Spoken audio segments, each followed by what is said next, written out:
Welcome to an episode of Community Off the Cuff. I'm Nick Rankin. Today I'm sitting down with one of my top 5 favorite people that I've ever met working in Norwich, Erin Haggan. She's an LCSW and she runs Norwich Youth and Family Services. Stick around. 2836.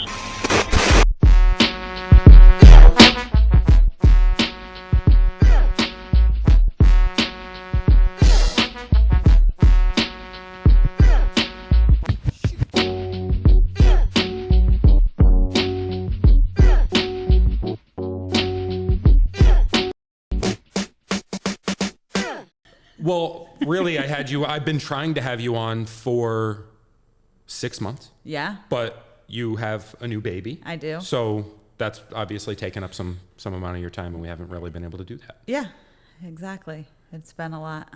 Yeah. So really what we wanted to have you on to talk about was healthy outlets, because you run youth and family services, and we'll go straight to the social work side of things. What makes something an outlet for people?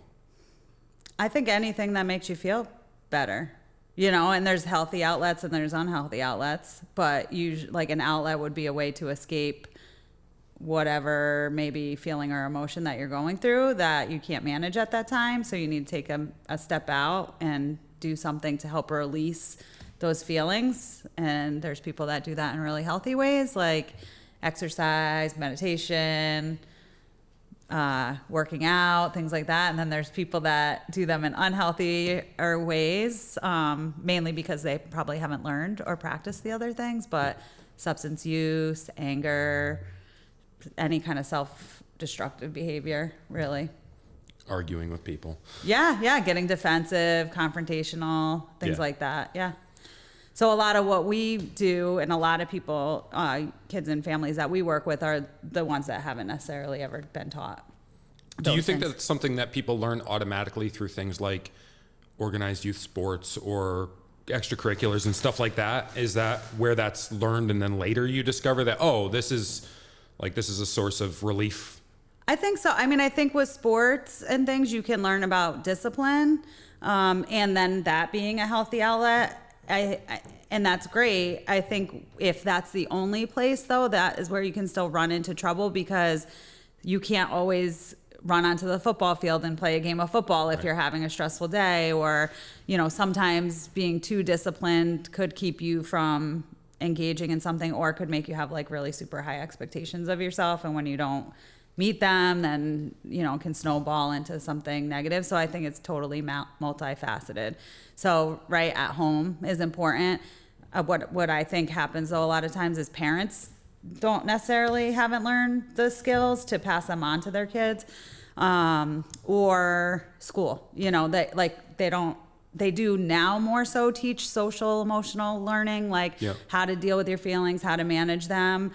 And that's what we try to do, is to go into schools and help the staff do that, because they're obviously super busy trying to teach them curriculum, and, they have to meet certain standards with academics. So we try to service the schools by saying, like, hey, here, we're a free service. We can bring in people and help teach these skills. And we've always done programming more like middle school and high school focused, but now we're trying to get, in the past couple of years, into the elementary schools, because that's really, sometimes at middle school, you've already developed these unhealthy strategies that seem to work for you, even though everybody around you sees that they don't. If that makes sense. Yeah, that does make sense. So point of clarification, you said sports can develop it. You don't always have access to a football field to run onto a football field, that kind of thing. But when I say extracurriculars, I want to include, like, we have a choral club, maybe you like to sing, or arts, or whatever it is. Do you think that there should be something separate and apart for that that's not activity based, I guess? Yeah, for sure. I think anything that somebody likes to do, so if somebody likes to draw and be creative, and they have an opportunity to practice that as much as possible, and to practice it maybe outside of the privacy of their own home, and interact with other people who practice. I mean, I think all of those things, and you meet other people, you build a support network, you meet more maybe adults that can be mentors. So yeah, all that stuff is really positive. Did you have that when you were young? And when did you, first of all, what is yours? My outlet? Yeah. what's your outlet? I do a lot of journaling and meditation, which Yep. sounds like kind of hokey to a lot of people, and it did to me for a long time, but I really find it helpful. My mind races a lot, so it does help to get it out. But just because I'm a social worker doesn't mean it's the first thing I go to. So I think everybody naturally has healthy and unhealthy. I do like to exercise and walk and things like that, which is really hard when you have a newborn baby who also has medical issues, and getting out and doing that. And I see the impact of that.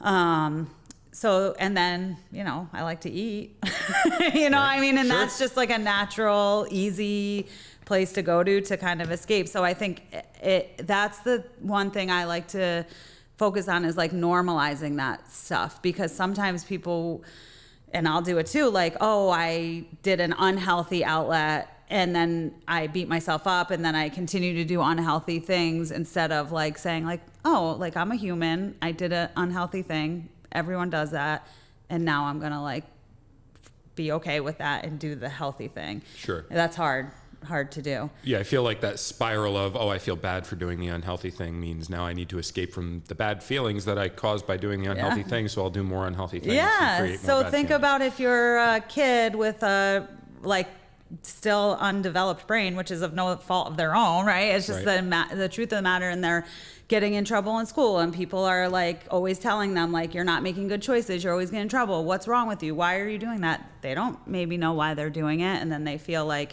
well, I'm like not good enough because I'm not doing good, and so now I'm just gonna like disengage in school because I'm not doing good there. And so it can really snowball if we don't try to focus on strengths, and then instead of saying like, tell me why you did that and don't do it, like we have to tell them what to do instead. Yeah, that's one of the better pieces of parenting type advice that I've picked up along the way, is it's not good enough to say don't.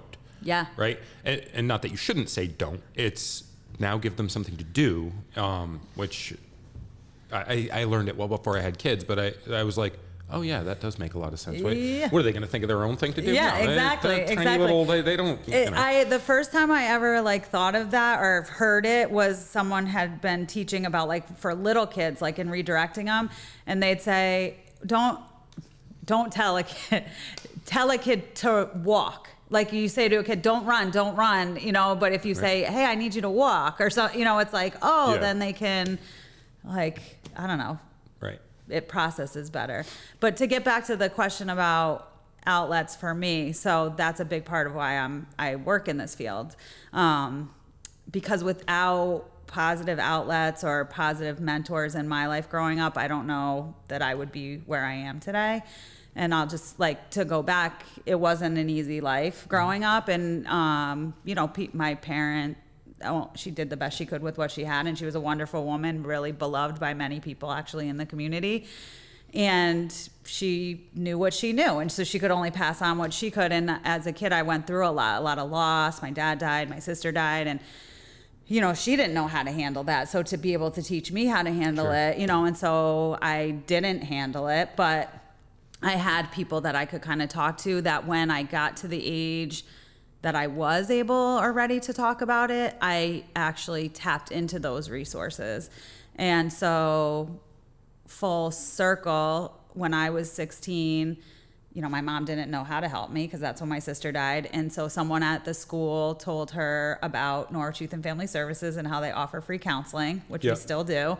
And so I went to Norwich Youth and Family Services for counseling with Kay Ibers, who later became the director of Youth and Family Services. And about 5-6 years later, I decided to go to a survivors of suicide group, because that was how my sister died. Yeah. And she was the group facilitator through a contract through Norwich Youth and Family Services. And then a few years later, I graduated from college, and she gave me my first contracted position as a MSW doing a group in a school. So then I went to Norwich Youth and Family Services in the position that she held when she was my counselor, and now I'm the director of the agency. Wow, yeah, that's actually it's perfect, right? It's like a perfect little story that goes full circle. Yeah. So you guys still offer free counseling, which is amazing because I think you counsel me once every At least quarter. And I like to feel like that's mutual counseling. I believe so. That's just not, I'm a professional and I don't have the accolades to do it. It's more about authenticity and you learn a lot in school and it is helpful, but it's more about interaction and communication and listening, which you do well. Appreciate that. Yeah, Thank you so much. full of compliments today. That's a really good compliment, actually. Like calling somebody a good listener. Yeah, that is a legitimate compliment. That reminds me of something that I was watching yesterday that said the good basis of a therapeutic relationship is that both people just want things to be better, and virtually every relationship you have is therapeutic, and if it's not, then it's not even a relationship. Right. So. Or it could be a toxic relationship. Sure. But they said you have something, kind of separate and apart from a real relationship at that point. Yeah. That's very true. Yeah, even with people that are physically close to you that you spend a lot of time with or that you have some sort of formal relationship to. Yeah. Like, get rid of it. Yeah. Which I thought was, well, maybe not get rid of it. You have acquaintances. It doesn't need to be that. But you do set boundaries. Right. Set boundaries with it. Yeah. Yeah, I think that was probably the point of what they were saying. It was a clip more about active listening. We could talk about your all or nothing thinking in our next session. What all or nothing thinking? Well, when you said get rid of it. So unconsciously you're saying like it'd be easier for me to just end the relationship than to set a boundary. Oh, I won't. You know what? My wife's not going to watch this, but I'm going to, I want to talk about her for a second. Okay. No, and because we talk about this all the time, and she has this thing that she does that I've never seen. I don't know anyone else that does this. She will break up with a friend when a friendship is over. And I think it's really interesting because I've never seen anyone else do that. I've seen, friendships kind of fade. They go away. They, whatever, reignite. But she definitively, if she's done, she wants a breakup. Yeah. And yeah, that's called detaching with love. Really? Yeah. So it's by actually communicating the boundary. Is that what you're saying? Like she'll have a conversation with them and say like this, I'm ending this friendship because of X, Y, Z. Yeah, it's not an anger thing. It's just. Yeah, that's detaching with love. It's like a whole thing around codependency, and it's a skill that you learn. Or sometimes people learn it naturally, right? Through their connections with adults as they're growing up or role models. But it's a very healthy way to say, this isn't working for me anymore, so I'm going to move on. And I wish you the best of luck. And you don't move forward with resentment that then impacts your future relationship. I think Is she looking for a job? No, bring her into. She would be fantastic in that line of work, but no, she stays at home with the kids, and we kind of we're doing this thing where it's half homeschool, so we're part of a group, and some of them are former teachers, and it's so 3 days a week we're doing that, and then 2 at preschool, and that takes up a lot of our time. Yeah, but that's cool. She would be fantastic in that line of work. She's got a few degrees too. Yeah. She just, we really wanted to, I don't know, have her raising the kids, have them always with family as opposed to go the daycare route, which it's fine for people that have to do that. Yeah, it works too. And it's tough to make up for the socialization aspect sometimes. So that's why the groups and the and different stuff like that. Well, and that's where your kids will learn additional ways. Like they'll learn what they learn from you guys, right? And then they'll be able to practice those skills in the groups and learn maybe some more. What other nifty skills what is it? Loving detachment? Is that detaching with love? Detaching with love. Yeah. What? Oh boy. Give me some more because I've never seen that before. Spot. I am. Yeah. Let's quiz LCSW quiz. Well, you got to give me a topic. I can't just pull something out of the air. Give me a scenario or a certain something. Why do people ghost people? Oh, well, that's because nobody wants to be ghosted. Because they don't want to have a confrontation because they don't know how to detach with love. So it's easier to just disappear and not address it than to have a uncomfortable conversation. So, say me and you had a disagreement, or recently I had an incident with one of your fellow officers. Great guy. respect him. He made a very offhand comment, didn't mean any harm by it. Sure. So I said, I didn't like that you made that comment. And he said, okay, I'm sorry. And we were like, cool. You know what I mean? Yeah. And, but if I just said, oh, I can't believe he said that, what a jerk, like, I'm never talking to him again. That's because I don't want to be uncomfortable to say, I don't like that you made that comment. Yeah, you know, and why it can be uncomfortable is because in my past relationships, and this is true for everybody, maybe I did speak up for myself and I got a negative response. Like, right.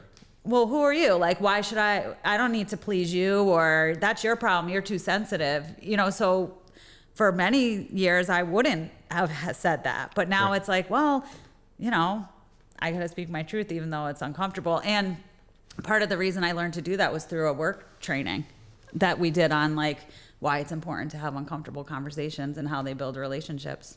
So yeah, I actually like him better now. It's funny that you bring that up because so I have to teach this class later on today that I've been working on.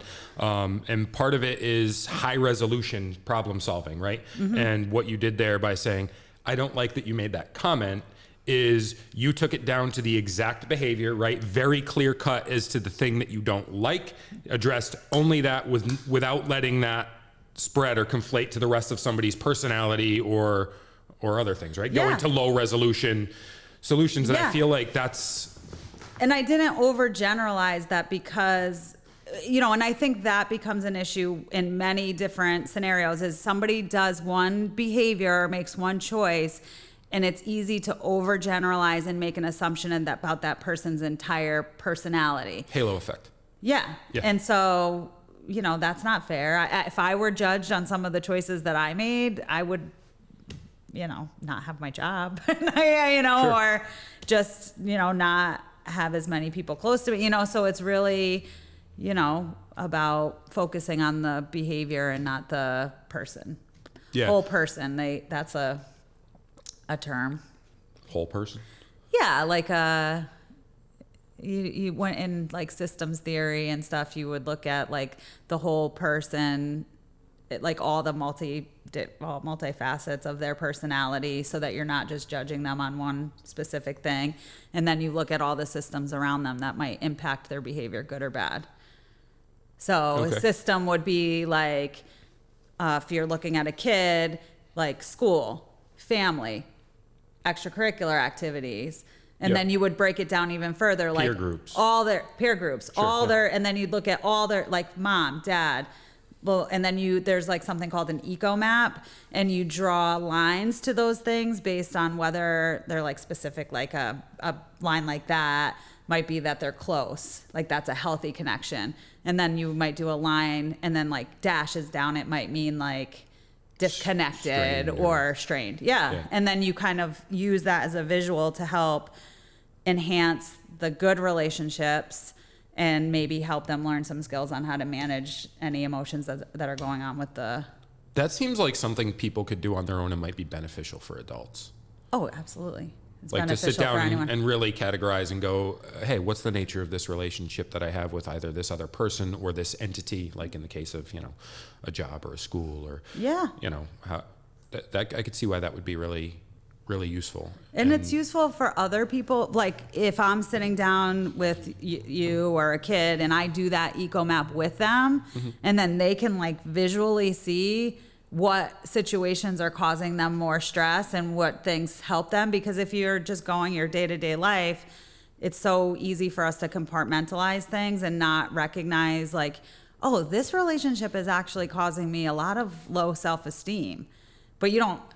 And if you've got the negative relationship that's kind of stuck in your life, and I think everybody has them, you know, that people have people in their life, it's just, you know, it's a negative association. You don't want to spend any time with or about that when you're not dealing with it, right? So you kind of repeatedly keep encountering this negative thing and you're like, God, I don't really like that. But if you spent the time outside of that to go, all right, what looks good here, what looks bad here, and how am I going to address these negative ones? Yeah. Yeah. And sometimes people don't even know that they're negative. That's the other thing. Like if if you're looking at a situation where you've grown up in an environment where there's a lot of trauma and neglect and, maybe verbal or emotional abuse, and then you have a relationship with someone when you're older in a, partnership, or you might not recognize that as being unhealthy because it's all you've ever known. Right. Silly example about like how you're just so isolated into your household growing up and you don't know that there's other ways to handle things.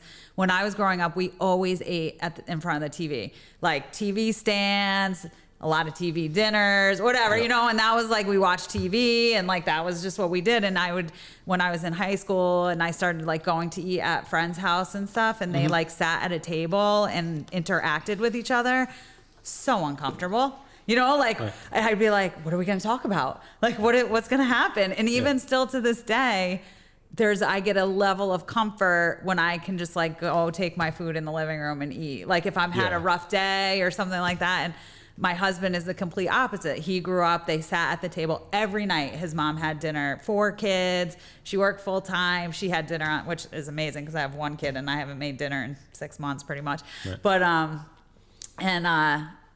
so he like hates when I go and sit in the living room to eat, and he like craves this like interaction at the table, and it makes me still uncomfortable to this day. So it's just, if you don't know it. So if you're talking about like, I never knew that was like a healthy thing to do, to actually like interact with people at the dinner table and like share your day, because after we do it, I'm always like, oh, that was nice. That's a nice thing to do. Yeah. Oh, I just talked to my husband. That was nice. But yeah. So, and that's a very like. Is that considered a system?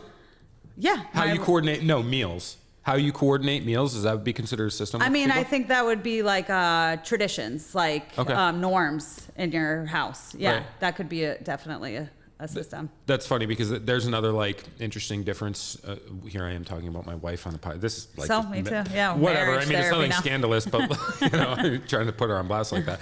But one of the major differences in our families is her family always bonds over a meal. Yeah, mealtime, and for us, meals were always fast. Food was something in the way. It's like, oh well, we have to take in food, so we're going to do that. And we still sat down at a table for dinner and stuff like that. But the rest of, that was the only meal we sat down at a table for.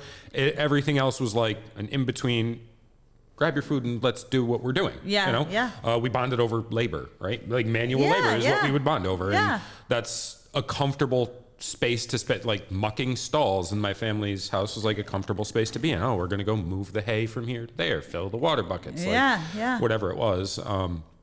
So it is weird to go to her family's house, and it is a sit-down dinner that will hit all of not necessarily like courses, although they do kind of do courses. Right, yeah. But is it a long, like hours-long process? It will happen at the same time every night, reliably, 5 o'clock, and it will last 1 hour.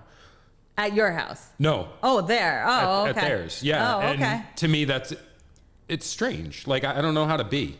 Yeah. Because we're going to say, and her mom serves the food by plate. Whereas like when we were kids, it was, hey, things are made on the stove, go make your plate, come sit down, and it just stuff. Yeah, so those are norms. And so those norms like affect you on a day, like when you go over there. And I'm not going to assume I know how you feel when you go there, but I know, like lovely, I was saying, like at first I would have anxiety because it's not what I used to. Like, come on, we got to finish and eat, and so we can go do the labor, right, or the get things done, but then you do it, and you're like, oh, that was actually kind of nice, Yeah, it's always nice, and everybody's just kind of locked into one another and engaged, and then we try to replicate things like that with our kids, but they're 4 and 2, so you know how that probably looks. It's an important point when you're interacting with kids and families in the community, because not everybody is going to value the same things, and I think that's a thing we all run into, is that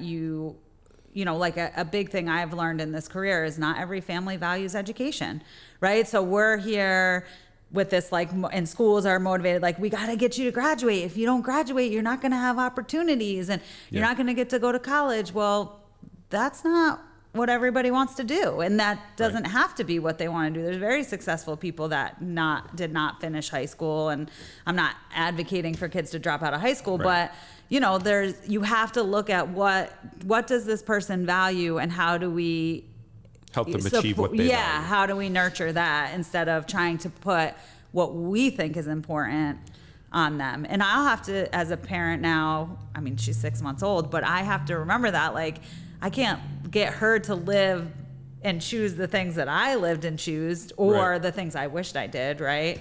Like my niece, I'm always trying to get her to go to college in Boston because I wish I went to college in Boston. She might not want to go to college there. Right. And she's 14, so she's got some time. But yeah, it's just weird how we... Well, I think the values question is always real interesting because you see people's values in such conflict right now. And a couple things have come up in the last few months, and I started just thinking of them differently. Like nothing happened. It's just so I teach a couple classes, like I told you, and one of them is about police and the public. And one of the things that when we kind of examined everything that was going on last year is people have these shared values, social norms, and mores normally within a community, right? Normally with the people that are around you, right? This is what our city elevates. This is what people around us think is good and we're encouraged to do. And now with the digital boom, those values, norms, and mores exist in some digital community that's not there. Yeah. Right? Like they're somewhere, but they're not here local. So then when you go outside, you have all these strange value conflicts that never really existed before. Yeah. And the other place it had come up was talking about how we enforce the law, right? And one of the things that we're starting to state more explicitly and think of in policing is like, well, what does your community value, right? Because before that conversation never came up. It was, what's the law, and go apply the law objectively and all those things. But now it's like, well, does your community value that law? Right. Yes, no, maybe. Like, do a lot of people not think this law is a big deal, but it's very important to your community? Yeah. And that sort of thing. And so the values game keeps coming up again and again and again. Yeah, well, and that's why you'll see people engaging in something that's unlawful, but then you try to, I don't know if that's the right word, but then you try to address it with them and they're like, everybody's doing that. Like, in a way, and so it does make it hard to enforce it because it's like, well, just because everyone's doing it, it's not okay, but that's exactly the message it sends, is that everybody's doing it and so it's okay. And with the digital world thing is that all I could think of when you were talking about is then imagine leaving that digital world to come into school or work and the anxiety, so when you see a lot of anxiety in kids, they're very active on video games or social media, and that's where they've learned how to interact, and then they go out into the real world and they don't know how to. They don't know how to have a face-to-face conversation. And I always think about, like, I don't like when my phone rings, right? Like, just text me. You know what I mean? Like, and like I see my phone ring and I get like this, like, oh my God, I got to talk to this person. But then you talk to them and it's fine. But that's because I existed before texting. So I do know how to do it. I mean, I just prefer. But so imagine like these adolescents who have only really grown up with this world and getting phones like 5, 6, whatever. I mean, some not till later, but still and then you add in COVID where that became the norm and kids are on classrooms, but they're be able to chat, all their answers are in chat. We ran some groups on Zoom during COVID, and even some individual therapy sessions that I had that were on Zoom that like fully specific kids only participated via chat. Now they would participate and they'd share their emotions and their feelings, and we built a relationship and a rapport, and you can actually get somewhere with that. Yeah. But that can't be how they navigate the world for the rest of their life, and so you got to take what you can, get what you can from them and pull from but what an interesting, the whole point of a group really and of therapy is to like interact and talk, and especially in a group to kind of build those relationships, and they still were built, but it's just a whole different like way. And I always wondered, like, if we now brought those kids face to face, right, what would happen? Yeah. They'd probably they'd be texting each other from the corner. Chair and put their head down and hope nothing's said. Yeah, but you can't, like, I can't blame, it can't be held to like some standard that they haven't learn of course to navigate. they feel that way. Yeah. Of course they do. Yeah. Yeah. It'd be inevitable. Yeah. So the challenge is like, how do you draw them back out, and then teaching those skills.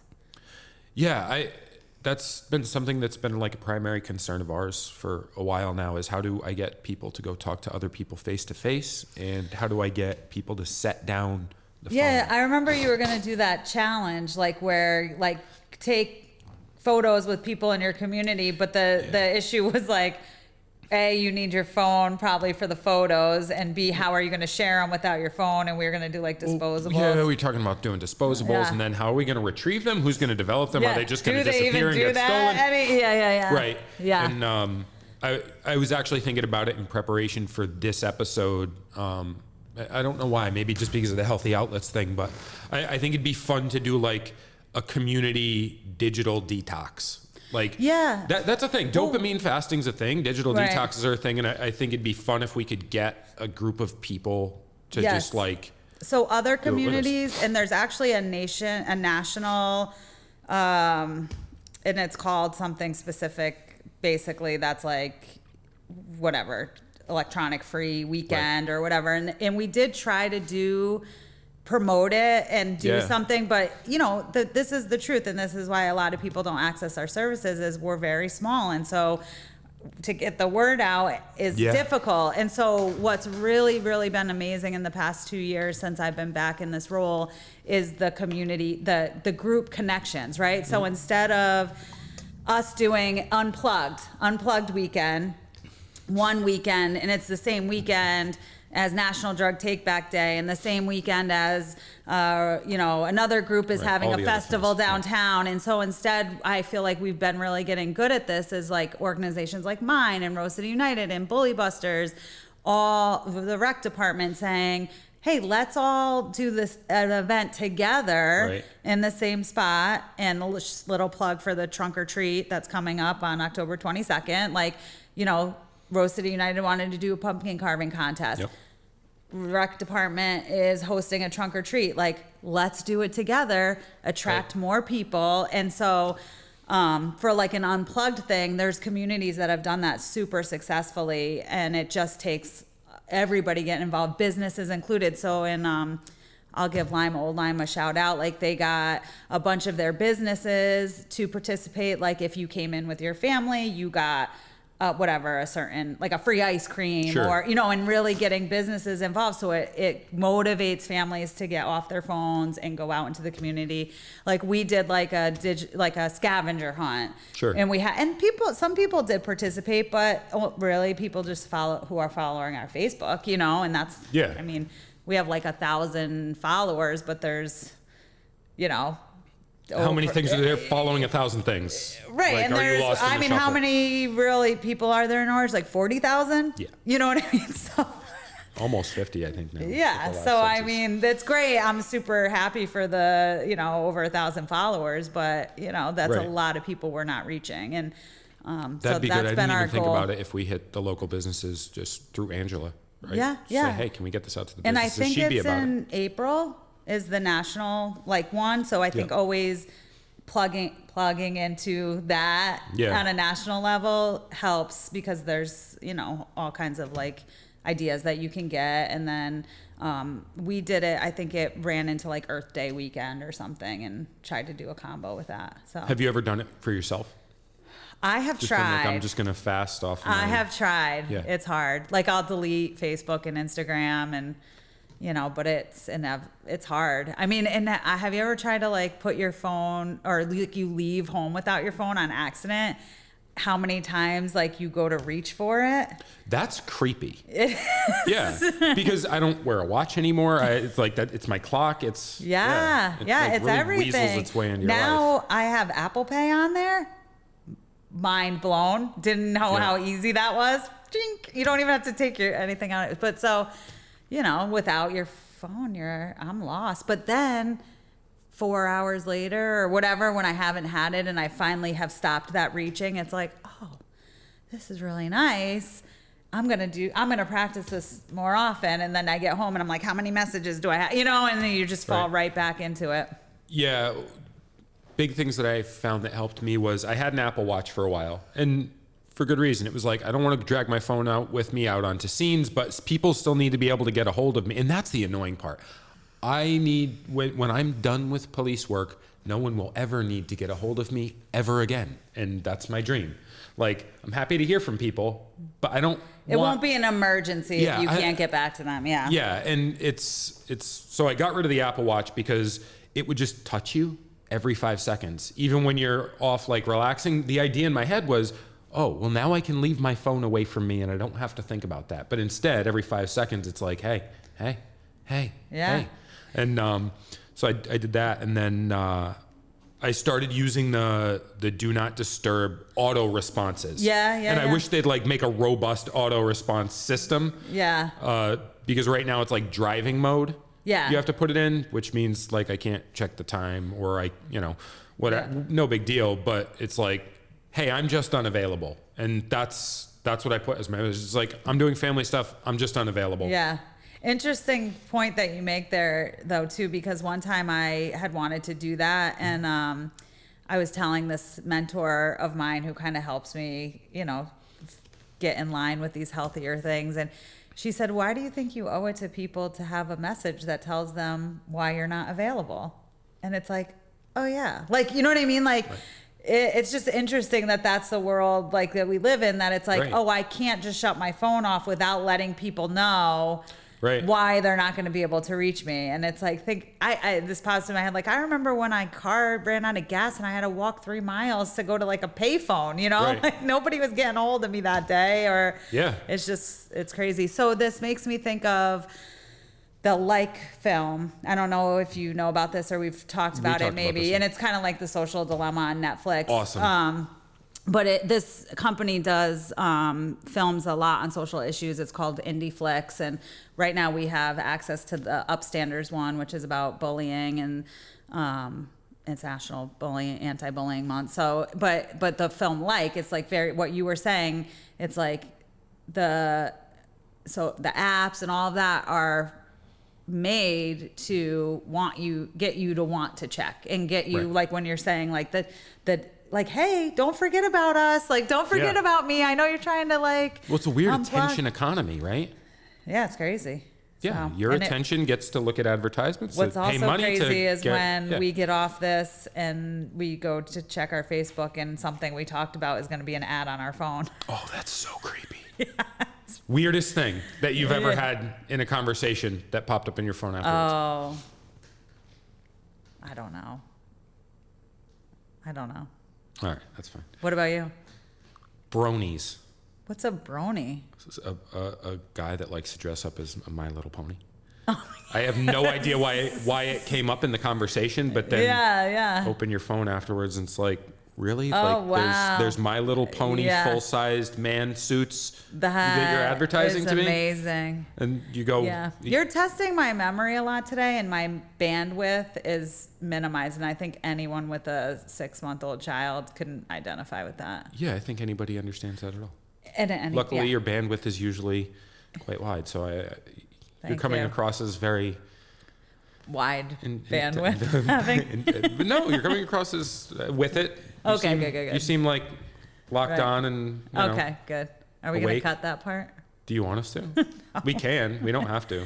Yeah, whatever. It doesn't matter. See, that's why people should stick around till the end, because sometimes at the end we do fun stuff. Yeah. Did you see the end of the John Perry one? No.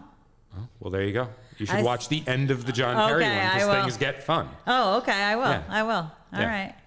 But bronies. I'm just saying it again so my phone picks up on it so I can see the so it'll come up later. Yeah. Well, it'll also probably talk about phone microphones, listening devices or whatever on you. Yeah. I've been trying to stay away from all that social media stuff unless it's for work. Yeah. Right? Which now that's required of work too, right? Mm-hmm. Like we have a group chat between us, Bully Busters, whoever else on Facebook to organize some event. And then like I do the real estate thing on the side, and there's one that like you're kind of required to check it. Right.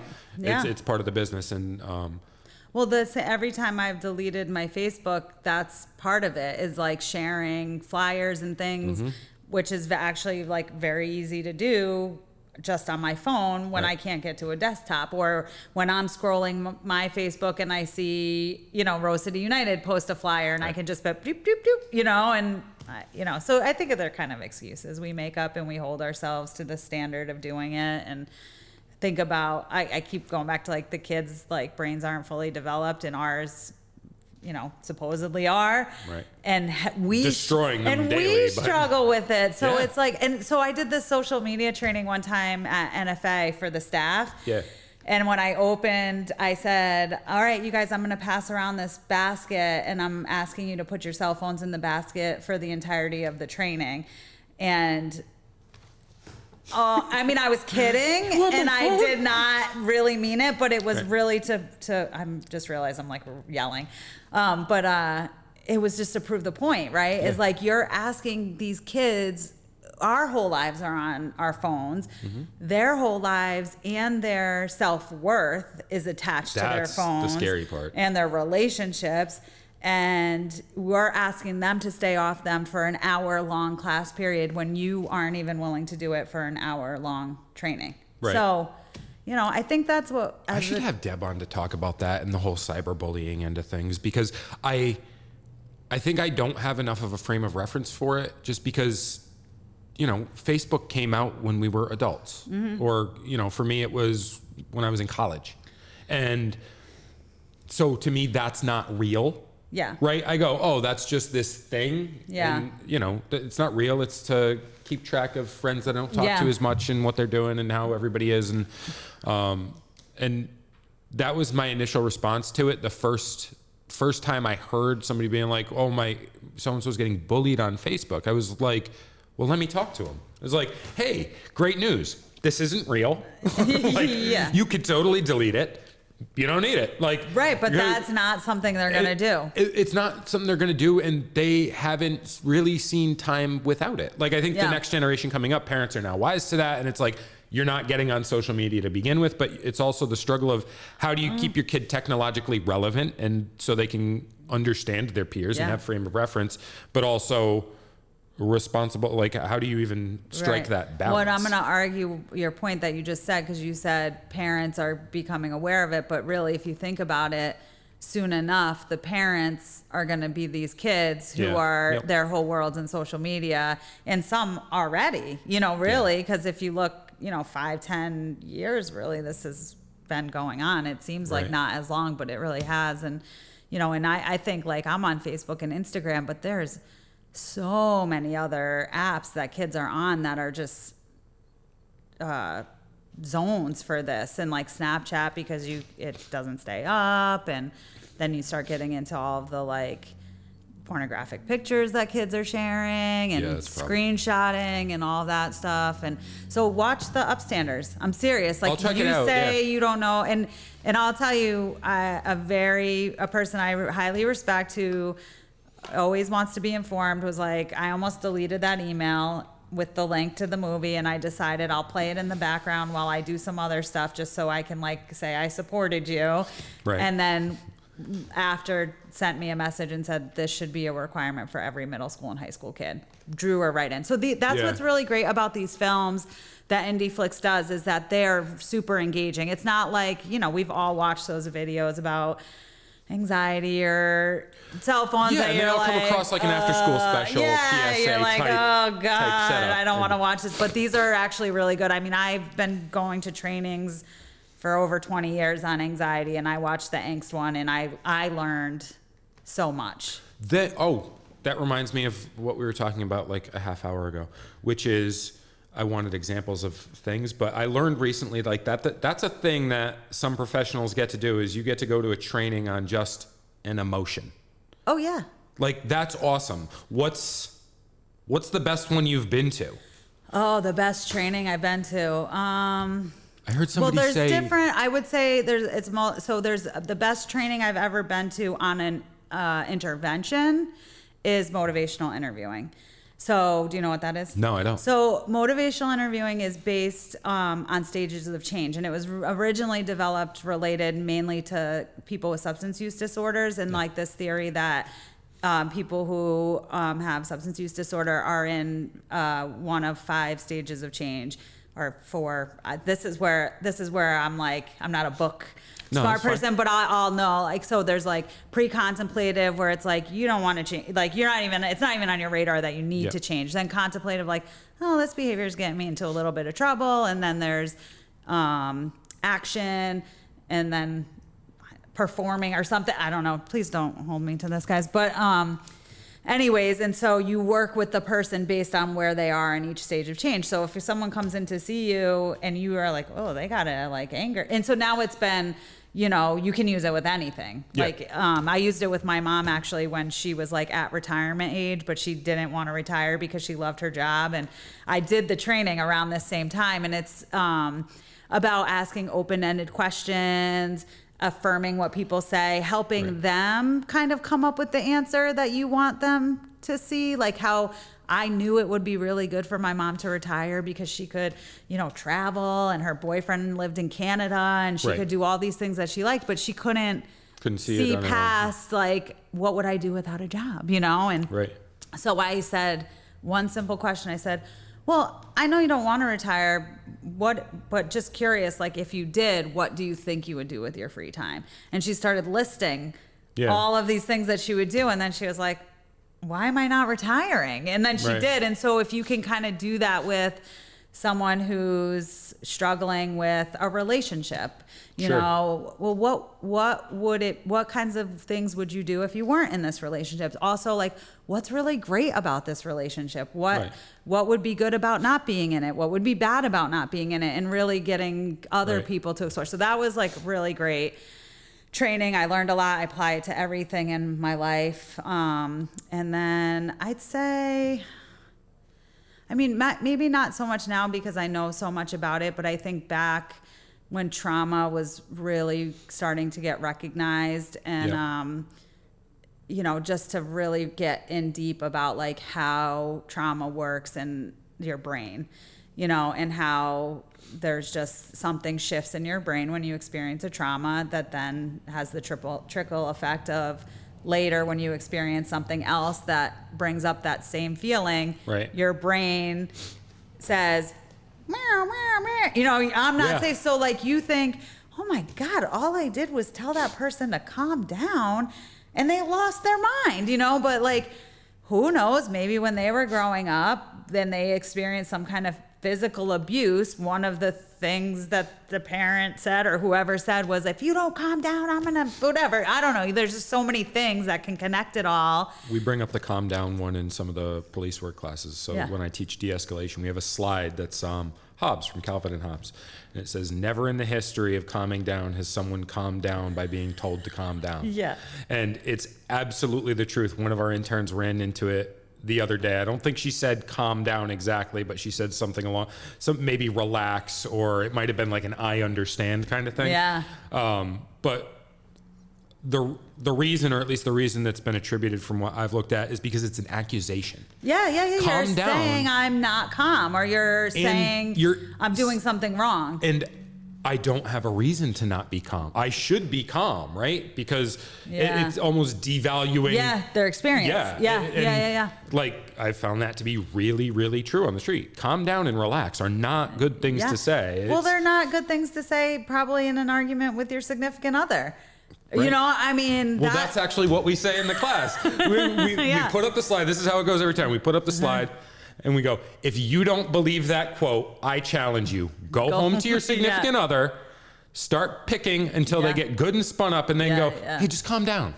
Calm down and see what happens. Well, and there's this like theory or idea of thinking that we're all just like little kids in big people bodies, right? Like, so we're all working out our playground issues, but like as adults. So it's like, think about that. Like if you were on the playground and like somebody says something that like touches you, like causes you to have insecurity, you're going to like throw a ball at them or something, you know what I mean? Yeah. And so maybe now we don't throw balls or rock. Well, some people do, but like, you know, words. Instead we throw words and sideways glances. Yeah. Or shut down and leave and never want to revisit the conversation. And so I just take your ball and go home.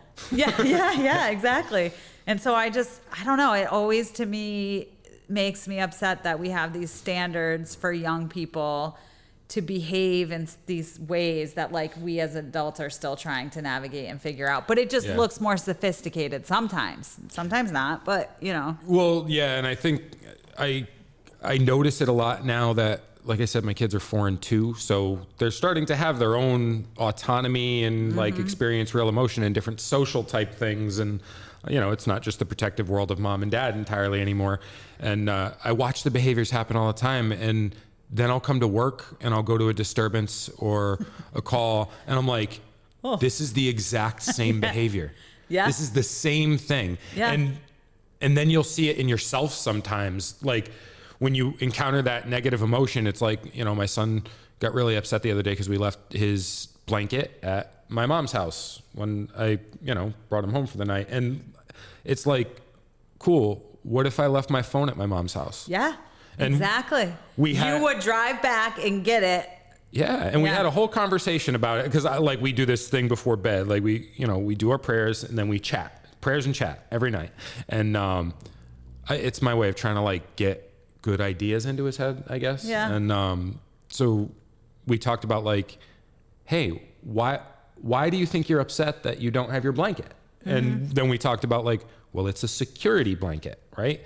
So when you were littler, you had your stuffed rabbit, right? Now you have this blanket. And when you're older, if you look at other people around you, they have a phone. When they feel a negative emotion, what do? You pick up your blanket, right? Yeah, you pick That's up your okay. phone. Yeah. Sometimes you hug me. That's okay. What's not going to be okay, because that's the person that is picking up your phone. Yeah. Well, in saying it in terms of, and I know this. What's your son's name? I'm not gonna. Oh, sorry. No, that's totally okay. But saying security issues. No, yeah, my bad. Saying like, and I know this because your dad does it too. Right. And so it's okay, like that you have this. And I don't want you to be as dependent on it as like I know I am. And so that's what like he probably can teach you. Like he taught you. And I had and this is why I say this, because I think a lot of times, and I might fall into this trap too, like I'm a new parent. It's always been real easy for me my whole career to like tell people how to parent, right? But of this like idea of like I can't show my kid when I'm upset. Like, or sad. And a specific example is I had a client who was older. She was like 21 when I was seeing her. But back when she was like 15 or something, her dad had cancer, had gotten diagnosed with cancer. And the whole time they were going through this journey with the sickness and everything, her parents never showed her their like raw emotion about it because they had to protect the kids, right? Yeah. And so when they were around her, they were positive and happy and didn't talk about the fear and the insecurity. So meanwhile, she's having all this fear about losing her dad and all this sadness about him having cancer. But to her, it's like, well, that's not okay that I'm feeling. They don't feel that way. Right. Like I'm something's wrong with me that I'm feeling that. But like, no, nothing was wrong with her, and nothing wrong with them for doing that. They had all the good intentions, but it's like sometimes so beneficial to allow your kids to see you struggle, because then they know, oh, it's normal to struggle. And then you show them how you manage the struggle, right? So she didn't get to see them behind closed doors crying or praying or reaching out for support to their friends. So she then had like this major anxiety disorder, was only friends with people online, and like, because, she didn't learn all that. And so that's one thing I always try to encourage parents, like when they're like, well, we're struggling and this and that, but I can't let them see it. I'm trying to protect them. And it's like, well, I totally get it. Right. And don't like, wallop them with all the weight of the world that you're experiencing, but give them some kind of microcosm of that. It's not their job to make you feel better, but it is your job to help them see that like humans have emotions and they struggle and they have hard times, and then this is how they get through it. That brings me back to the healthy outlet thing from the beginning, I suppose. You had said like that we need an escape from that sort of thing, and there's good ones and there's bad ones. Is there an element of that like, to me, you say journaling, right? And to me, that sounds like you're not escaping, like you're working through. Yes. Yeah. And so what are good working through things and what are good escape things? Yeah. I guess is the question I'm asking. Because I think both are necessary. Like, I don't think you can always just work through, like, do some escapism. But I think it's about, if you're going to do some healthy escaping, then you have to go back to the working through at some point when you're ready, right? Because sometimes it's too hard. So, you know, like, say when you're talking about your phone, like, that's a major escape. But some healthy ones, like, and everybody's different, right? So some people might go for a run or go for a hike and not think about that is a healthy escape, because they just go out and they pay attention to what's with them. Maybe they go with a friend that they don't talk about the situation at all. But then conversely, like, some people can go on a hike and they're processing the situation just like I would journaling, because some people process more like that, or they go with a friend that they can vent to. So I think any escape could go either way. You know, like, sometimes I might like journal and not talk about the, like, not write about the actual thing that's going on. Like, or I'm like complaining about something, which for me is also an escape, because I'm not looking at the solution. I'm just really like focused on the problem, which is me not addressing the uncomfortable in a way. It's like, it's easy to talk about the problem, right?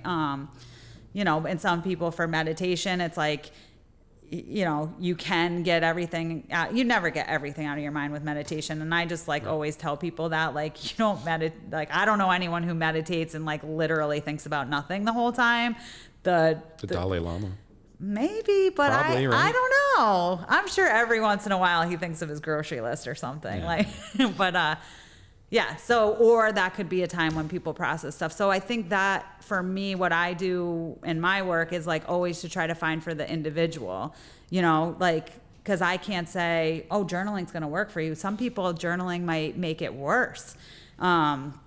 For some people, listening to music isn't helpful. For some people, it is. Some, you know, everybody is so different. So you just know if there were ones that you encountered along the way that you were, I don't know, that you were maybe surprised by. Like, I like to write too, but I don't really save any of it. Like, I can't sleep at night a lot of the time. So whatever my mind's about, I'll either grab a notebook, or if I'm laying in bed, I'll take out my phone and open up notes, and I will stream of consciousness, click it out, and then it's like, yes, you know? I do that like when I'm laying in bed thinking about work and like all the things I have to do for work, or like, oh, I just had a great idea about what to say like in this thing, and then I'll like write it on my phone and do something. But I think it surprises me and it surprises people how like different forms of activities can actually be therapeutic. You know, like even people like not knowing, like walking or running or knitting are all forms of meditation,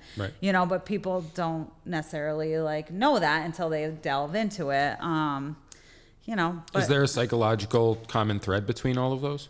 Well, because I always wonder if it's like a left brain, right brain, like if you can hit both sides of the brain, I wonder if that's what makes it a therapeutic thing. Yeah, or makes I think it it's because it's something that has like a repetitive motion that you have to like focus on to accomplish, right? So you have to put one foot in front of the other. You have to, like when you're knitting, like there's a repetition to it. There's a movement and like a cognitive, like you have to tell yourself to move your feet even though you're doing it unconsciously. You're drawing, you have to like, you know, tell yourself where you want to go with it. So I think there is something between the, like for movement for people is a lot better than just sitting, you know, and that I think you're right, because it kind of ignites like a couple different things going on, and it releases like anything related to movement or activity is going to release endorphins. Endorphins, thank you. That's the kind of stuff I'm never smart about. No, I think all that stuff's incredibly interesting. It is. Yeah. The whole situation with what happens to the brain when you're experiencing trauma, and I never remember the parts of the brain exactly, but it's like, it totally makes so much sense. And if you haven't like looked into it, do it. And then how EMDR, have you ever heard of that? I do that. Oh yeah. I did it too. That was actually the first episode we did was with my therapist, Tabitha. Nice. And Chris Knott, who has the same therapist, so we came on and we talked about mental health, trauma. That's amazing. EMDR. It is that amazing. It's that big of a difference. Best thing I ever did. I mean, I went to therapy on and off from 16 I think my first EMDR session was maybe like in my 30s, and I'm in my 40s now. Yeah. And, so many therapy sessions, right? And then I did one EMDR, and I've done more than one since, but after the first one, I was like, oh, like, I love myself. Like, you know what I mean? Like, I'm like that wasn't my fault or whatever, like the case may be. It's like a total game changer. And then there's this whole other kind of therapy called internal family systems. Have you heard of this? No. So it's not about your family, right? Like I automatically assumed that when I heard about it, but it's basically about how we all have these like parts inside of us, not to be confused with like multiple personality disorder, but like, that when we were kids, we had experiences, whether traumatic, like it doesn't even have to be anything like crazy. Like it could have been like you touched a hot stove and your parent yelled at you and you said, instead of saying, oh, I shouldn't touch that stove because it's hot, you said, oh my God, something's wrong with me because I got yelled at.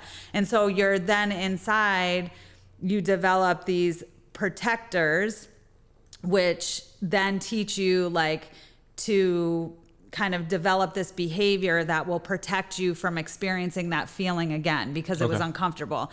And sometimes they're defense mechanisms. Yeah, basically, but they like come back and become unhealthy, like right, and they cause like, I think you create these exiled parts of yourself that are really the ones that you need to be your full self. And so the whole idea of it is to kind of go internally and like find in your body, like maybe where something feels uncomfortable, and then to give it like a color and a shape, and then to kind of like talk to it in a way, like internally, and see like what's it scared of. And so you really have to be like very open-minded to I imagine like, you have to be imaginative to do it, but the idea of intentionally focusing on an emotion and trying to concretize it, right? Trying to like concretize it and asking those questions out loud seems that checks out, right? That makes sense. I think we have to verbalize things. No, that's okay. I think we have to verbalize things to get them straight in our heads anyway, which is why I like this, right? You get to throw the idea out there, get it sent back, and it's like by saying it out loud, like it sounds perfect in your head before it comes out. Just by saying it, you'll like, adjust it yourself. You don't even need the other person I yet, can't right? say how many ideas come out of my mouth and I'm like, well, that was a bad idea or whatever. But it was a great idea while it was in your head, and if it stayed there, you'd continue to think that it's a great idea. They say, my mind is a dangerous neighborhood, and I should never go there alone. That's like a saying.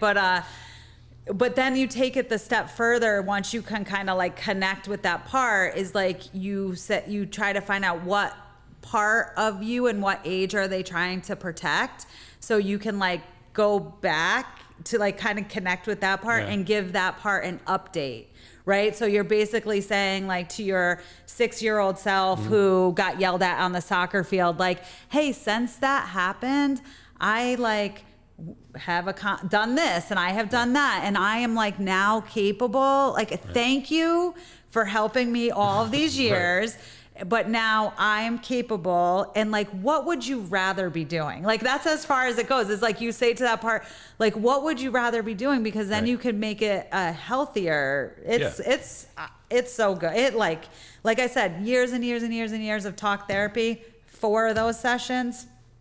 Right.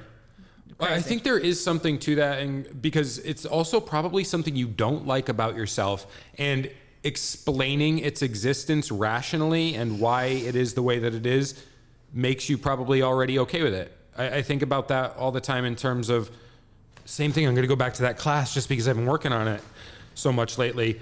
Like it's about policing the public. And it's kind of a guide to, hey, here's how you can handle difficult issues out in the public that you're going to be confronted with in terms of like hot button stuff that's going on and dealing with people you disagree with. It's like the only conclusion you are allowed to reach in your own head before you speak is, well, of course they feel that way.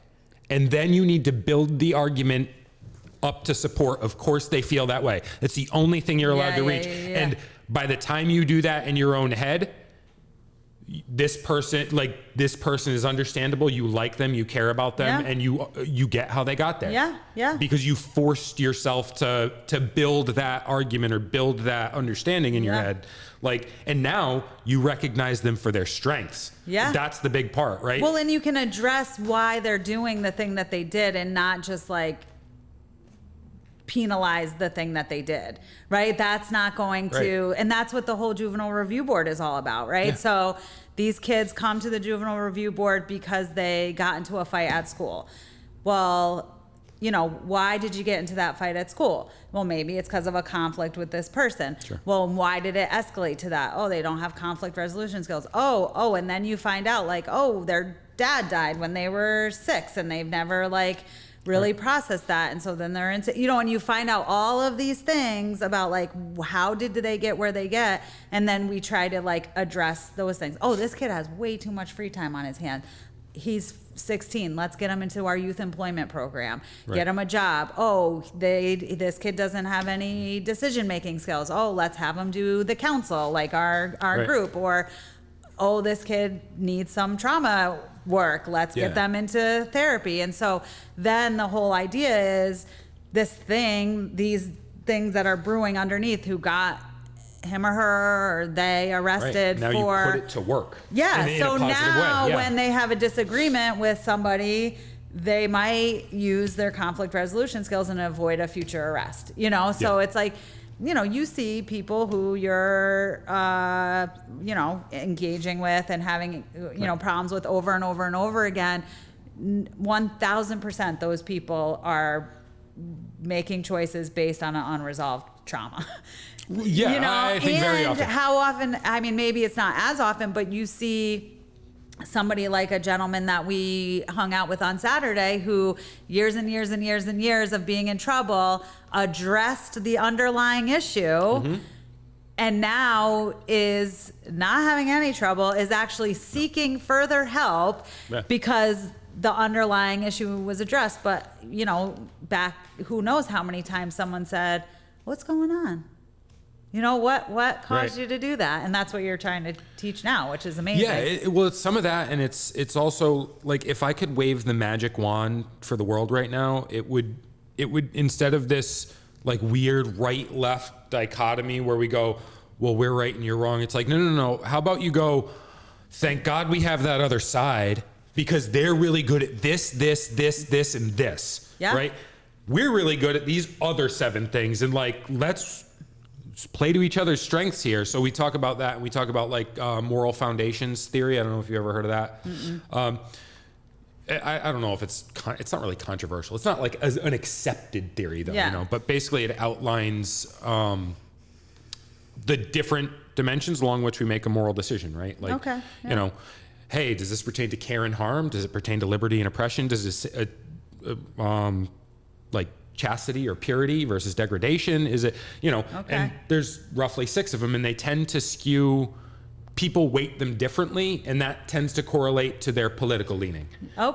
That makes it's sense. like a high correlation between, like, you know, everybody has some version of those, but say like if you happen to be farther on the left, it might be like care harm is really high and really what's important to you, right? And maybe, and you know, that's important for everybody, but maybe on the right, like along with that, like you think purity versus, you know, degrading things are really important to you, or freedom, or whatever it is. And it's kind of, the idea is for people to recognize why the person that's not like you or values the other things is going to be better at a certain set of tasks than you. And how can you best complement each other? Like that'd be, I'd love to see, I don't care if it'd be nationally or locally, like, hey, can you kind of try to talk to each other or think of each other in that way for a little bit? Yeah, and go like, hey, we're having this problem. It seems like you'd be the set of people that might be best equipped to handle it instead of just, well, we're right. Of course we're right. Right. Yeah. Everybody's right, actually. Yeah. Because I know there's some things, but like really we all come from our experiences that makes what we think the way that we think, not for right or wrong, but it just is. And so being curious about why, and like you said, playing to the strengths. And we, like any leadership class, right? You know right away oh, this person is going to take killer notes, right? Like they should be the secretary. This person should never be responsible for taking notes or reporting, but they are going to motivate this group. You know, and that's our leadership groups that we do with kids, is like trying to like teach kids about how to recognize those. And we always talk about like when you go to school or you go to work, like this is how you're going to navigate with your peers on who's best and who should do what. Like when I was in college, like I should never be in charge of the rereading, like, I mean, obviously I do some of the research, but give me the PowerPoint and that thing is going to be stellar, you know, because I'm a perfectionist and I'm like aesthetically appeasing and, you know, but send me the facts, because like I have some ADHD and tendencies. So I read like 3 paragraphs in an article and I'm like, okay, I got it. You know, and I move on. And so my dream job would be to just wonder about things. Like, hey, just give me whatever the problem is and I will go explore everywhere. I'll synthesize 9 different things that have nothing to do with each other and we'll come up with a really great solution. Just don't make me like write about it, or like once I'm done with that, can you just give me another one and go implement that and come back with the next problem? Person not to write about it, but to like mobilize people to live in it, like you live in the solution? I don't know if that's really me. I mean, that's part of what I've been trying to do for the last year and a half. Like I feel like some of the solutions that we've come up with are good. I can't advertise it that way though, you know, like I'm not good at that. So that's why you've got people like Ryan to do the other end of it. Like, hey, can you make it so people hear about this idea we think is good? Like, and he's like, yeah, I'll do that part. And you know, if I can get somebody one-on-one, if I can speak to people face-to-face about things, I feel like I have a good shot of bringing them, motivating them, bringing them into the vision of whatever it is, but it's not. Yeah, but you found like creative ways to do the thing that you think you're not good at, which is like something like this podcast and doing a one-to-one, because then it's like one-to-one we're talking, but then hopefully this is getting out. Then people can listen to it, right? And that's what it's about for everybody, right? Is like finding what they're good at and using that to get them where they want to be or get the goal accomplished. And So I guess nobody's watching by now, which you're well aware of because you don't watch the end of the episodes. So you know that. Is there That's because I watched the first 5 minutes and my ADHD kicks in and I'm like, nah, I'm good. I get it. So is there anything you'd like to shout into the empty abyss of this podcast to the audience that isn't there any longer about like, really, it'd be nice to hear about YFS, what you guys have going on or how they could access that, because you do offer a ton and I feel like it's not always taken advantage of. Right. No, I agree. So it's weird to kind of talk to nobody, but I guess I am talking to nobody since I think nobody watches, but I know you guys are watching. Norwich Youth and Family Services, I always say this: we're here to serve the youth and families of Norwich, and we will do anything that is needed. So, I mean, we offer free counseling, we do life skills, educational. Oh, sorry. Oh, God. Will we start? Should I start over and cut? Oh, no. Okay, start from the beginning? Okay. We got to give it 5 seconds. Why do we have to cut? Whatever. Nobody's watching, remember? Oh, man. Just talking to that camera now. So I'm clearly imperfect, and Jay likes to tell me what to do. So we will do anything. So we have free counseling. We are going to have more counselors soon with some of the ARPA money that came in. We're going to be starting some like substance use groups for youth and families. We co-facilitate the JRB with the police department. But we do any kind of learning skills, social, emotional group. So if you're struggling with anger management or any sort of mental health, or you want to learn leadership skills, we do those already. We do them in schools. We'll run them after school, parent education programs, having speakers come in to talk about topics, and we'll do them wherever you guys need them. We'll do them. And that's what we need to know, where people want to do them, what you want. But if you call me and you say, your schools will say, hey, do you have a group on personal relationships? Well, we might not have a specific group on that, but we can pull from different curriculums and we'll do it. You know, so that's kind of what I say. Like, whatever people need, we're going to do it. So you just call 860-823-3782. Ask for me. Tell me what you need. I'll hook you up. Awesome. That's really, and just to give a quick example, like I had a mom call the other day, having trouble because her son's in kindergarten, having issues with behavior and, running around and doing things. And the school's like, trying to figure out how to manage this. She's overwhelmed with how to manage the school herself. So we don't do educational advocacy, but I have a connection at a program called Favor that does. So I connect the mom with that. So that's an example of like, we don't have the service to help you, but you call me, I'm going to hook you up with the service. So we also have a huge substance use prevention component. So hopefully doing a substance use prevention, it's kind of like DARE, but DARE isn't really a thing now. And it's like teaching the kids the skills that they need so that they don't use substances. So any programs like that. We also collaborate with Reliance Health on the Recovery Coach program. So, I mean, I could sit here all day and tell you everything that we do because we are kind of amazing and we're here for you. And it would take all day. It would. But sometimes I'm like, oh yeah, and we do this. Oh, and we I forgot about that. So best option is, hey, if you've got something going on and you think hopefully like somebody might help you, just call you and be like, hey, this is what I've got going on. Exactly. Yeah. Okay. Awesome. I'm glad we finally got to do this. I don't know if it counts as our quarterly session, but it's been delayed a number of times. And yeah, I know. Thanks for being patient with me. Yeah. I'm thankful that things are in a place that I can come back to work. That's really fantastic. Yeah. All right. Cool. That's been Community Off the Cuff. The end. All right, cool.